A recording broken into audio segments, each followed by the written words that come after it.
Hello guys, स्वागत है हमारे नए वीडियो में। पीएफ के उसमें मैंने एक ओल्ड वीडियो बनाया हुआ है, ठीक है।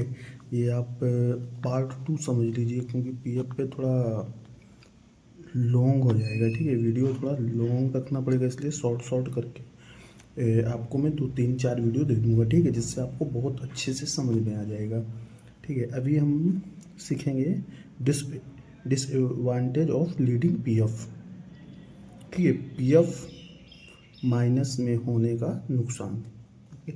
इतना आपको समझ में आ गया होगा। पीएफ माइनस में जैसे पीएफ अपना है 0.1, ठीक है, 0.9, 0.8, 0.7, 0.6। अपना जो सबसे गुड पीएफ है, ये मैंने आपको ओल्ड वीडियो में भी बताया है। ये थोड़ा डाउन है, पर सबसे बेस्ट जो है ये, ठीक है। उसके बाद ये डाउन, ये तो इंडस्ट्रीज एरिया में ये सब में फाइन आएगा, ठीक है।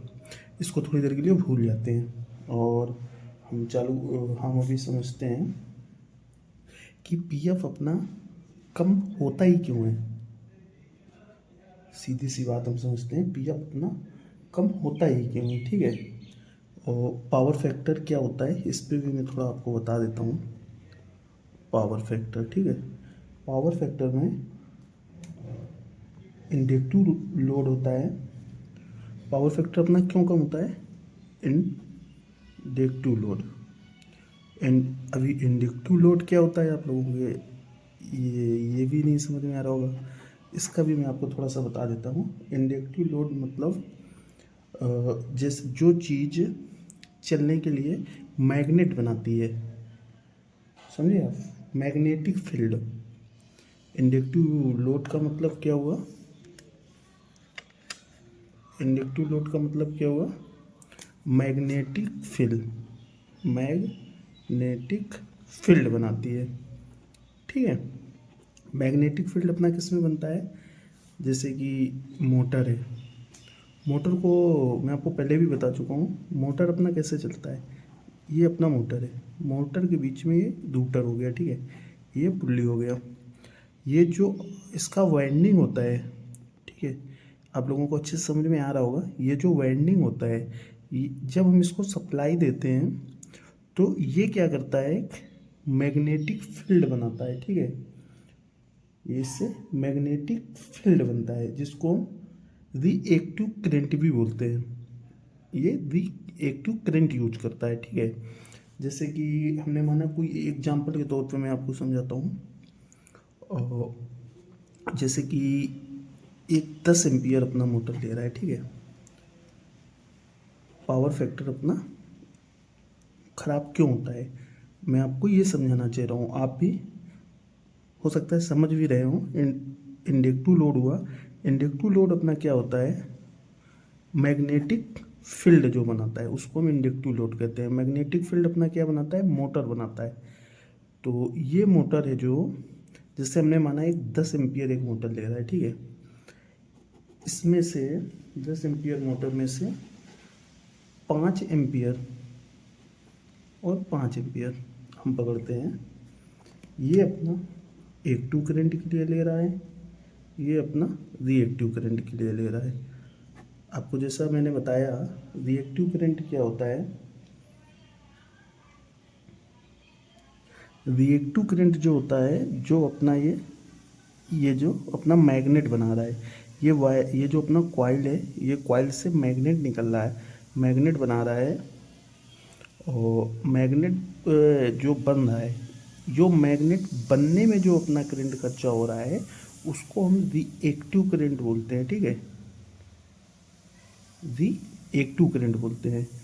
तो 5 एम्पियर जैसे ये ले रहा है रिएक्टिव करंट बनाने में, और ये ले रहा है। अच्छा, एक्टिव करंट क्या होता है ये भी मैं आपको बताऊँ। एक्टिव करंट जैसे अपना हीटर है, हीटर है, लाइट बल्ब है, ठीक है, लाइट बल्ब, ये सब क्या होता है? एक्टिव करंट लेता है। एक्टिव करंट मतलब आप समझ रहे हैं ना, किसी चीज़ को हम करंट दे रहे हैं। और मैंने इस पे ओल्ड वीडियो भी बनाया, आप देख लेना, फिर भी मैं थोड़ा थोड़ा आपको समझा दे रहा हूँ। तो जैसे हमने यहाँ से 5 वोल्ट सॉरी 5 एम्पियर का लोड दी 5 एम्पियर का लोड है ये पूरी मशीनरी पे, ठीक है। ये एक तरह का नॉर्मल आप समझ लो जैसे हीटर है, ठीक है।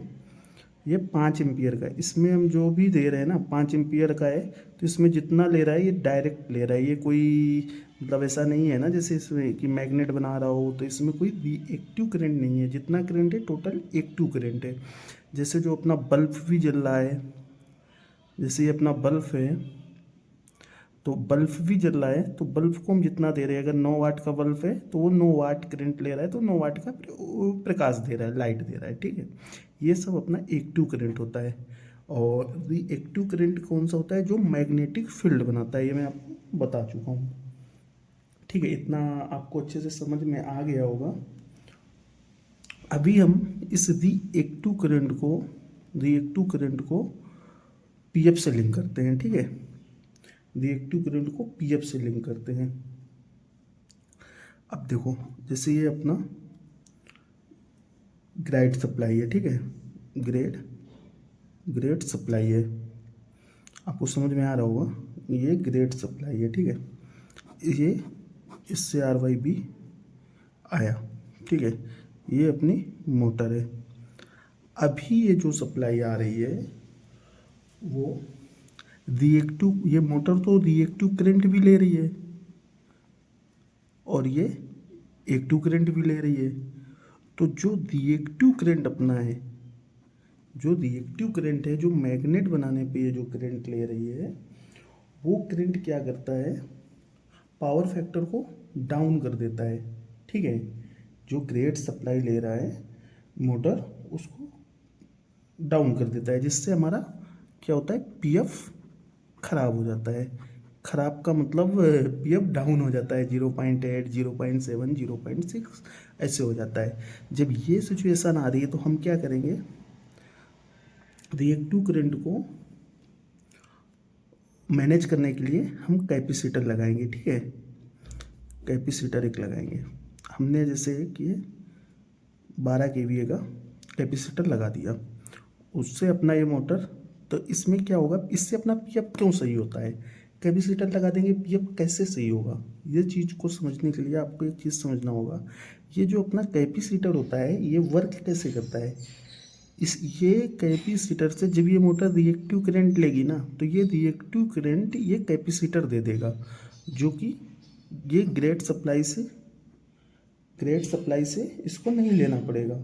और पीएफ को अगर 0.1 पीएफ है तो उसको 0.8, 0.9 पीएफ अपना कम नहीं होगा, क्योंकि रिएक्टिव सप्लाई अभी भी मोटर ले रहा है, पर उसको दे कौन रहा है? ये जो हमने कैपेसिटर लगाया, ठीक है, ये कैपेसिटर इसको दे रहा है। अब जैसे ये 12 किलोवाट के कैपेसिटर में ये मोटर चल रहा है, अगर हम और कैपेसिटर लगा दें, चलो ठीक है, और कैपेसिटर लगाते हैं। एक कैपेसिटर हमने और लगा दिया 12 का, ठीक है। अब पीएफ हो गया अपना 0.9 माइनस में, ठीक है, या 0.1 या 0.2 या 0.3, 0.9, 0.8, 0.7 ऐसे पीएफ माइनस में चला गया, ठीक है। ऐसे करते करते जब हम ये बहुत ज़्यादा कैपेसिटर लगा देंगे तो पीएफ माइनस में चला जाएगा। माइनस में क्यों चला जाएगा?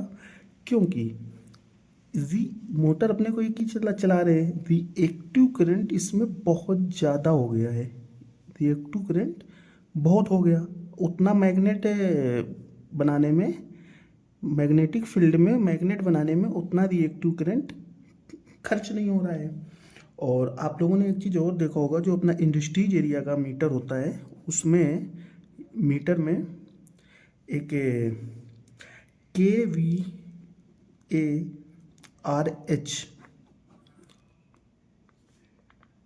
ये भी चेक किया जाता है, ठीक है। ये विद्युत विभाग से चेक किया जाता है कि आपका रिएक्टिव करंट कितना है। इस चीज़ को ये दिखाता है। जब आप ज़्यादा कैपेसिटर लगा देंगे तो KVARH बढ़ जाएगा। जब KVARH बढ़ जाएगा तो ये मीटर पे शो होगा कि KVARH बहुत ज़्यादा रिएक्टिव करंट, इनका बहुत ज़्यादा रिएक्टिव करंट है, ठीक है, अभी आप लोगों को इतना क्लियर हो गया होगा ना रिएक्टिव करंट से पीएफ कैसे होता है, पावर फैक्टर भी आपका क्लियर हो गया होगा, या इंडक्टिव लोड किसे कहते हैं ये भी क्लियर हो गया होगा, मैग्नेट फील्ड क्या है ये भी क्लियर हो गया होगा, मोटर मैग्नेट फील्ड कैसे बनाता है ये भी क्लियर हो गया होगा। ये आपका टोटल क्लियर हो गया ना, एक्टिव लोड और रिएक्टिव लोड, मतलब एक्टिव करंट और रिएक्टिव करंट। ठीक है, इतना सब क्लियर होने के बाद मैं आपको एक चीज़ और बता देता हूँ जल्दी से, क्योंकि वीडियो बहुत ज़्यादा लंबा हुआ जा रहा है, कि जैसे इससे अच्छा नुकसान क्या है अपना, ये जो है increasing of line power, sorry increasing of line power loss.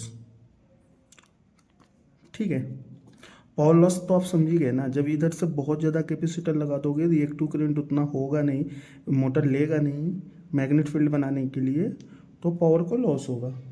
ठीक है, इतना आपके समझ में आ गया होगा। और नंबर 2, एक दो रीजन ही बता देता हूँ। इलेक्ट्रिक सिटी बिल प्लांटी, जो बंदे इंडस्ट्रीज एरिया में उनको मालूम है पीएफ माइनस में जाने से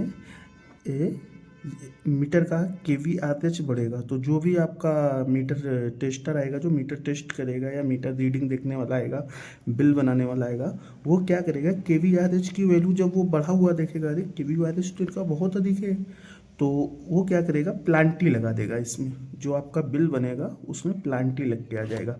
इसलिए हम लोग एपीएफसी पैनल का यूज करते हैं। ठीक है, वीडियो बहुत ज़्यादा लंबा हो रहा है, इसलिए मैं इस वीडियो में भी आपको एपीएफसी पैनल के बारे में नहीं बता पाऊँगा, इसके लिए मैं आपको नेक्स्ट वीडियो में एपीएफसी पैनल के बारे में भी बताऊँगा। उसमें कुछ भी नहीं है, एपीएफसी पैनल में हम लोग कैपेसिटर को सेट करके मतलब सेटिंग करके रखते हैं 12.5, 12.5, 15, 22 केवीए, कितने कितने केवीए का, और ये सब मैं आपको नेक्स्ट वीडियो में बताने वाला हूँ एपीएफसी पैनल के बारे में।